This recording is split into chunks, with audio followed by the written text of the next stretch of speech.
Assalamualaikum warahmatullahi wabarakatuh.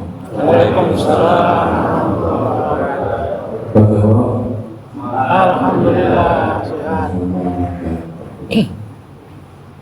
Bismillahirrahmanirrahim. Assalamualaikum warahmatullahi wabarakatuh. Waalaikumsalam. Alhamdulillahilladzi allafa baina qulubina fa asbahna bi ni'matihi ikhwana. Allahumma salli wa sallim ala habibina Muhammadin syahid wa ala alihi wa sahbihi ajma'in. Pertama sekali kami ucapkan terima kasih banyak kepada Imam Masjid, Dewan Pengurus Masjid, jamaah semuanya yang alhamdulillah menyambut kami dengan hangat di masjid kita ini, menerima kami dengan baik, dengan sambutannya yang masya Allah luar biasa. Dan izin kami datang ke keluarga masjid kita ini dalam rangka menjalin silaturahmi, dan insya Allah kita akan dengarkan tausiah dan nasihat dari Syekh Abdul Karim Al-Khatib. Sekaligus nanti kita dengarkan kabar terkini, kondisi terkini tentang saudara kita di Gaza, Palestina, insya Allah ta'ala, baik melalui penyampaian langsung dari Syekh Abdul Karim ataupun nanti melalui video dan beberapa foto insya Allah ta'ala. Bapak, Ibu, Ayah, Bunda, jamaah rahmat Allah Subhanahu wa ta'ala. Pak, Bu, ada pepatah mengatakan tak kenal maka Sayang. tak sayang, tak kenal maka kenalan, tak kenal maka ta'aruf, kenalan. Izinkan kami perkenalkan diri ayah bunda semuanya. Alhamdulillah sudah hadir bersama kita Syekh Abdul Karim Al-Khatib. Beliau ini Bapak Ibu semuanya asli dari Palestina. Beliau orang Palestina asli, hanya saja terusir dari Palestina. Beliau dan keluarganya terusir ke Yordania akibat agresi dari Zionis la'natullah. Dan seperti yang jamaah semua lihat, qadarullah, semenjak lahir Syekh Abdul Karim sudah tidak bisa melihat. Beliau tunanetra sejak lahir. Tapi masya Allahnya Syekh Abdul Karim Al-Khatib hafizul Quran, dan beliau memegang 4 sanad qiraat hafalan. Syekh Abdul Karim merupakan imam dan khatib di Kementerian Wakaf di Yordania, Pak. Juga imam masjid, Bu. Dan Syekh juga pengajar tahfiz dan tahsin di beberapa markas Al-Quran di Yordania. Dan satu mungkin kita tidak sangka-sangka, di luar nurul, di luar nalar, Syekh Abdul Karim Al-Khatib walaupun dengan kondisinya seperti ini, beliau adalah seorang bisnismen, seorang pebisnis, bisnis jual beli mobil, Pak. Masya Allah. InsyaAllah kita akan dengarkan tausiah dari Syekh Abdul Karim Al-Khatib insyaAllah ta'ala. Izinkan kami mendampingi beliau Bapak Ibu semuanya. Nama saya Fajri Al-Farizi. Mungkin dari logatnya udah ketebak ada Pak saya dari mana? Dari mana kira-kira, Bu? Dari Sumatera, betul sekali Pak. Saya dari Riau. Orang Pulau Jawa kalau dengar Riau yang langsung diingat kira-kira apa, Pak? Ustadz Abdul Somad UAS. Saya dari Riau dan alhamdulillah hari ini sudah berusia 22 tahun, Pak. Dan kebetulan, Bu, Pak, saya masih jomblo, belum menikah. Kenapa diinformasikan ya? Siapa tahu Pak Imam ya, siapa tahu jodohnya orang sini, Ustadz.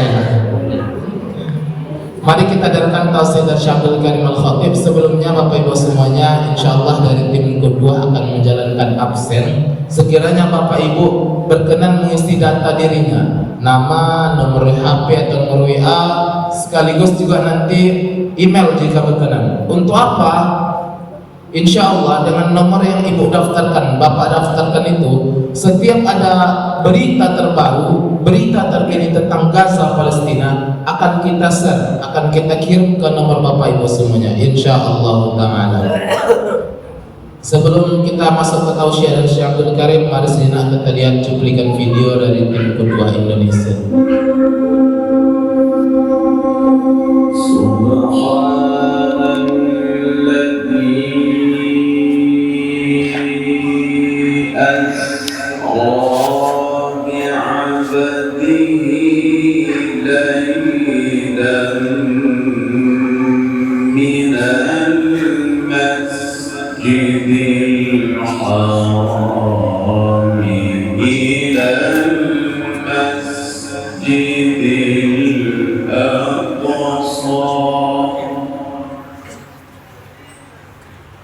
Cinta pertama kali itu bernama Palestina, negeri dengan keberkahan yang abadi.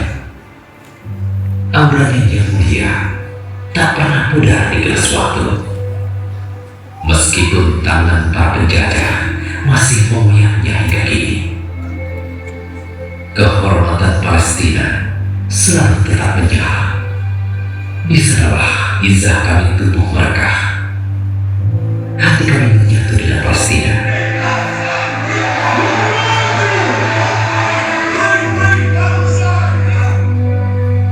Kami Ukhuwah Indonesia bersama umat Islam tanah air akan tetap berdiri menjaga mereka, para yatim dan du'afa tanah Quds, menghangatkan mereka dari musibah, merayakan kebahagiaan Ramadan, Hari Raya Fitri, Hari Raya Kurban, serta kebahagiaan lain di setiap jenjang kehidupan mereka.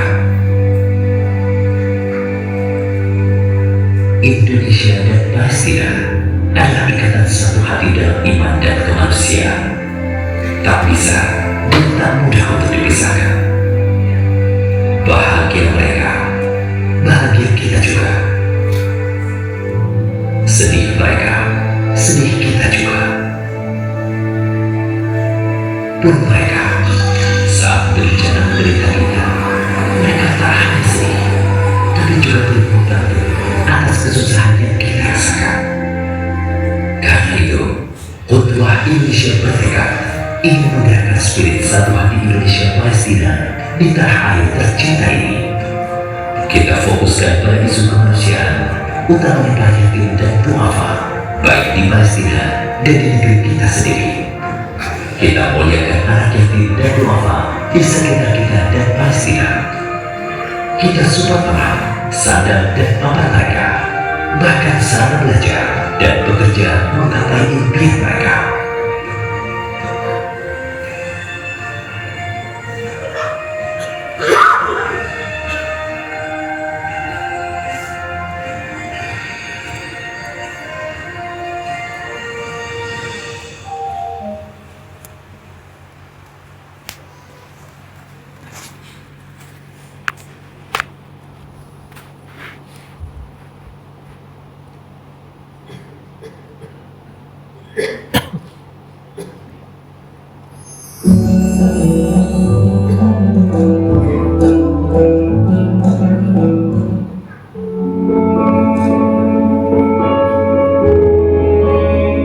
Ramadan tahun lalu menjadi Ramadan yang berat bagi saudara kita di Palestina.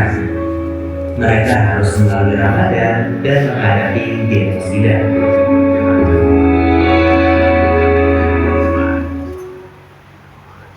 Ramadan menjadi momen untuk melakukan amal terbaik. Hal ini tak pernah dilewatkan sahabatku untuk membantu Palestina. Alhamdulillah, bantuan telah tersalurkan kepada 12.192 orang yang menjadi pengantar surga bagi sahabatku melalui program Amazing Iftar, santunan anak penghafal Quran, paket sembako Ramadan, bingkisan hari raya, dan kado dari. bantuan yang sahabatku titipkan telah tersalurkan ke 17 wilayah di Indonesia dan 3 wilayah di Palestina. Terima kasih sahabatku atas kepercayaannya kepada bumi Indonesia untuk membersamai saudara-saudara kita di Palestina. Sahabatku, di Ramadan tahun ini, mari lanjutkan kepedulianmu untuk saudara kita di Palestina dan dunia Islam.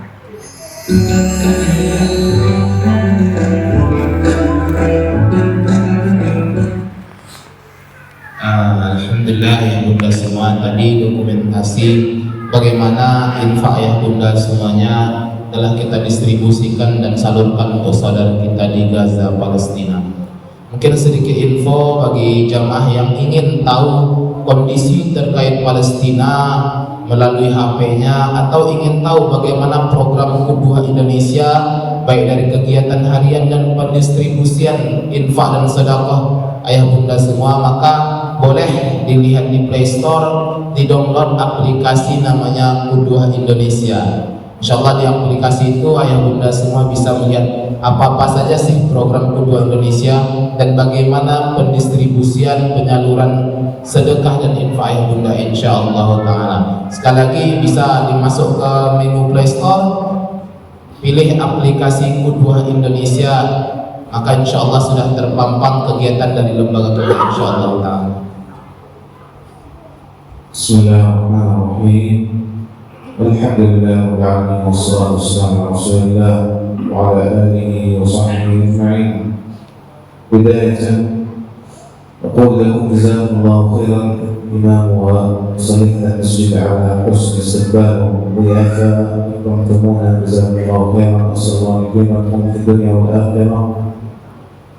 بالرغم مما أصاب هذا المسجد من الفيضانات لكنكم جزاكم الله خيرا على حماستكم وعلى إصراركم على استضافة هذا البرنامج، وإنه لا يحزننا ما أصابكم، فأسأل الله عز وجل أن يخلفكم خيرا ويبارك فيكم ويحفظكم من كل سوء، وجزاكم الله خيرا على حسن الاستقبال.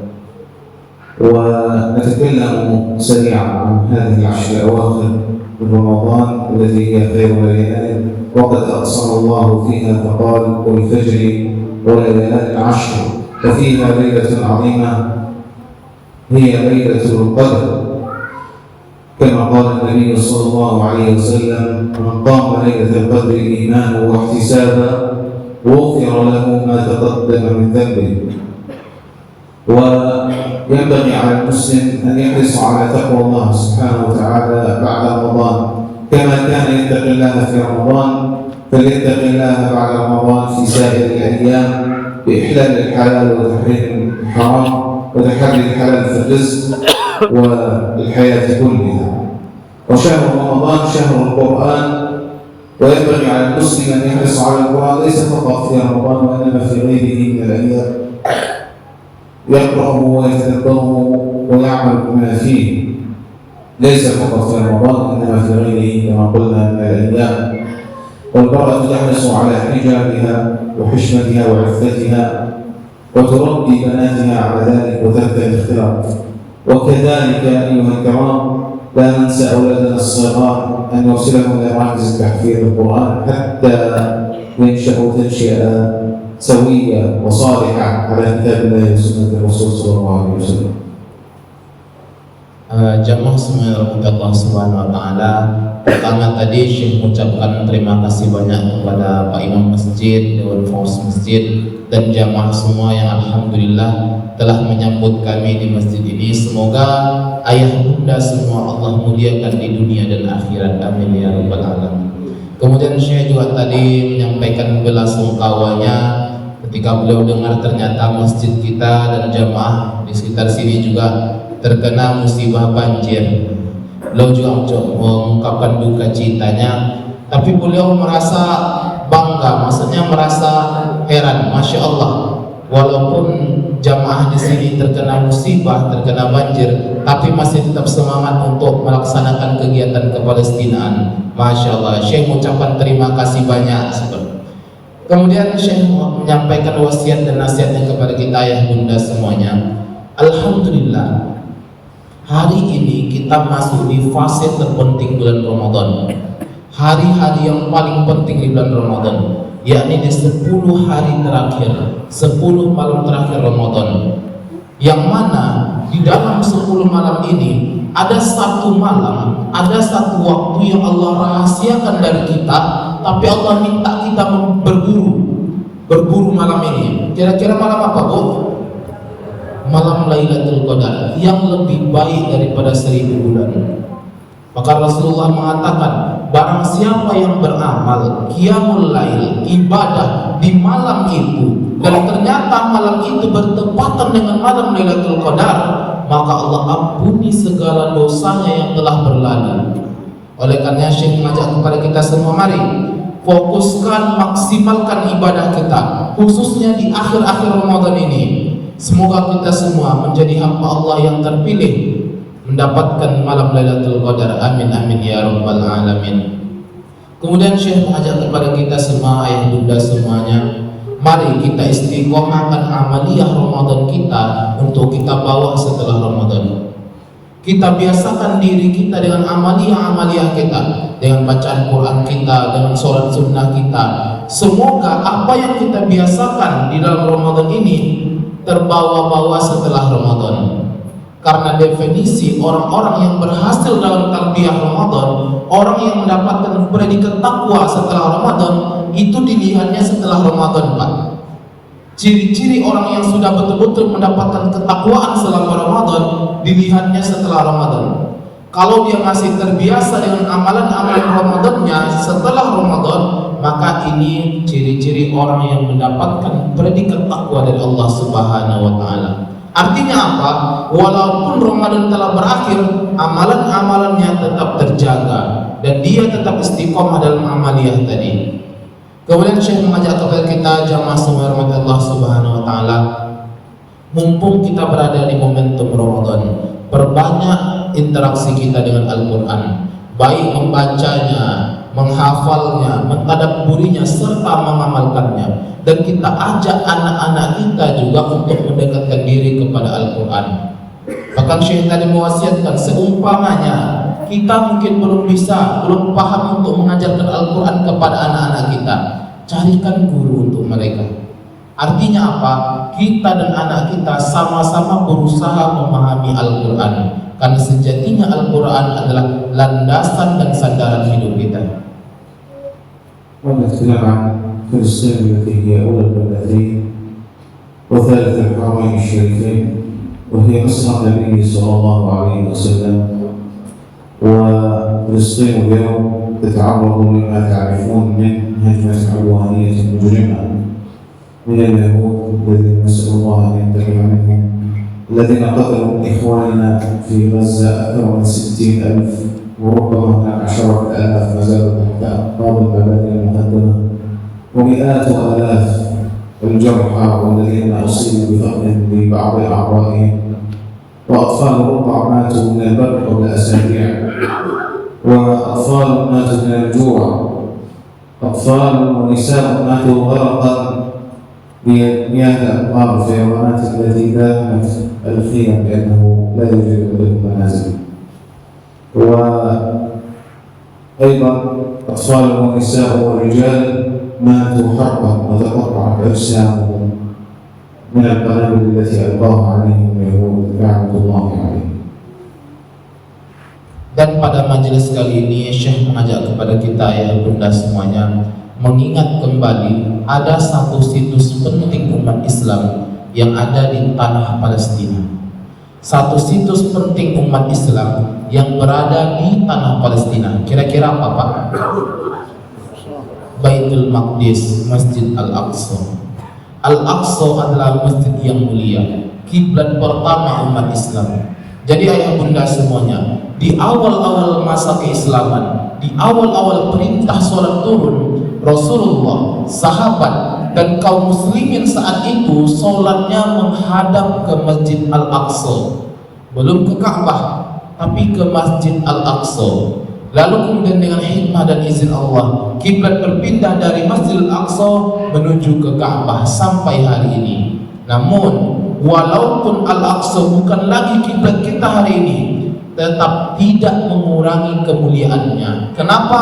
Karena Al-Aqsa adalah kiblat pertama umat Islam. Ketika Allah gambarkan dalam Al-Quran, Allah perjalankan Nabi kita Muhammad SAW diperjalankan dari Masjidil Haram ke Masjid Al-Aqsa dalam peristiwa Isra Mi'raj. Itu seakan Allah memberikan isyarat kepada kita bahwa kedudukan Al-Aqsa, kemuliaan Al-Aqsa sama seperti Masjidil Haram yang ada di Makkah. Dan Al-Aqsa adalah Thalithu Haramain, salah satu dari 3 masjid paling mulia. Jadi Bapak Ibu semua yang rahmat Allah Subhanahu wa taala, di dunia ini ada 3 masjid yang paling utama. Yang pertama, Masjidil Haram yang ada di Makkah, lalu Masjid Nabawi yang ada di Madinah, dan yang ketiga Masjid Al-Aqsa yang ada di bumi Palestina. Namun sayangnya hari ini tempat yang harusnya mulia itu, tempat yang harusnya penuh dengan kedamaian dan ketentraman itu, hari ini justru penuh dengan luka dan isak tangis. Tempat yang harusnya mulia itu sudah tercoreng kemuliaannya akibat penindasan dan penjajahan Yahudi laknatullah. Berapa banyak saudara kita yang meregang nyawa, berapa banyak darah yang sudah tumpah di tanah Palestina.